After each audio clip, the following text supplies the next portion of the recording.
The winter months had been particularly harsh for the nursing home where Margaret spent her final days. Wave after wave of illness swept through the facility: norovirus, flu, COVID-19, and the dreaded MRSA, each outbreak more challenging than the last. The dedicated staff worked tirelessly, implementing strict protocols to protect their most vulnerable residents. With heavy hearts, they made the difficult decision to temporarily suspend all visitations until they could regain control of the spreading infections. Margaret's daughter Sarah understood completely. She had watched her mother decline over the past year, and keeping her safe was the only thing that mattered now. The facility had always been exemplary clean, caring, with staff who knew each resident by name and genuinely cared about their well-being. These outbreaks weren't anyone's fault. They were simply the reality of caring for elderly people in close quarters during a particularly brutal winter. But not everyone in the family shared Sarah's patience and understanding. Margaret's cousin, Helen, and her husband, Tom, both retired and well into their 70s, had different ideas about visiting restrictions. When the nursing home first requested no visitors, they grumbled but complied. However, as weeks stretched on, their frustration grew into defiance. "We're family," Helen declared to anyone who would listen. "We have a right to see Margaret." Despite the facility's repeated pleas and increasingly desperate requests, Helen and Tom arrived one cold February afternoon, determined to see Margaret. The staff, already stretched thin from caring for sick residents, politely asked them to limit their visit to Margaret's room and avoid wandering the halls where other vulnerable residents lay fighting for their lives. Helen and Tom nodded, promised compliance, then promptly ignored every guideline they'd been given. They wandered freely through the facility, stopping to chat with staff in common areas, using shared restrooms, touching handrails and door handles throughout their extended visit. When staff members gently reminded them of the restrictions, they waved dismissively. "We're fine," Tom insisted. "We're not sick." What they didn't understand, or chose to ignore, was that they could carry illness without symptoms, becoming unwitting vectors of death in a place designed to be a sanctuary. 3 days after Helen and Tom's visit, Margaret developed a fever.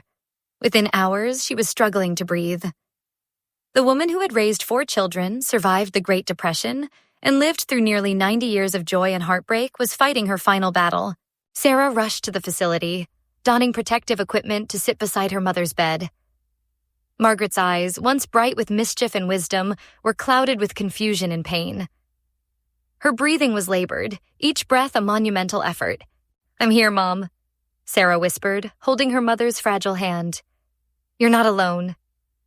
Margaret died 6 days later. Her family gathered around her bed in full protective gear, their final goodbye muffled by masks and filtered through the antiseptic air of a room that had become both sanctuary and prison.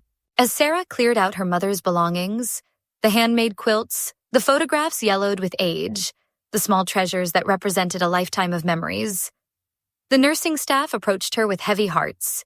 One by one, they shared their frustration about Helen and Tom's visit, how they had pleaded with the couple to follow safety protocols, how their warnings had fallen on deaf ears. "We tried," the head nurse said, tears in her eyes. "We tried so hard to keep everyone safe." When Sarah called Helen to inform her of Margaret's death and share funeral arrangements, the response was shocking in its callousness. "Oh, well, she's dead now," Helen said with chilling indifference. "We were just there. We don't want to come back now." No apology. No acknowledgement of their role in potentially contributing to Margaret's death. No expression of grief or remorse. Just cold dismissal of a life that had meant everything to Sarah and nothing, apparently, to them. Sarah stood in her mother's empty room, surrounded by the lingering scent of antiseptic and the echo of monitors that no longer beeped, wondering if she was wrong to feel such overwhelming anger. Blessed be the Lord my Was she strength, justified in which believing that her teacheth my cousins hands owed to her? war, and my Owed fingers Margaret to at fight. least an apology for My their goodness, reckless disregard and of my safety fortress, protocols my during high a deadly tower, outbreak? and my deliverer, The my silence in that shield, sterile room and seemed to he whisper in the whom I answer she trust, already knew who in her heart. subdueth my people What do you under think? me. Was Sarah justified in her What anger, is man or that should she thou have simply takest accepted knowledge this of as an him, unfortunate or the Son of Man that coincidence? thou makest account How of would you him? feel in her situation? Man is like to vanity. Please share your thoughts His and feelings days in the are comments as a below. shadow that passeth away.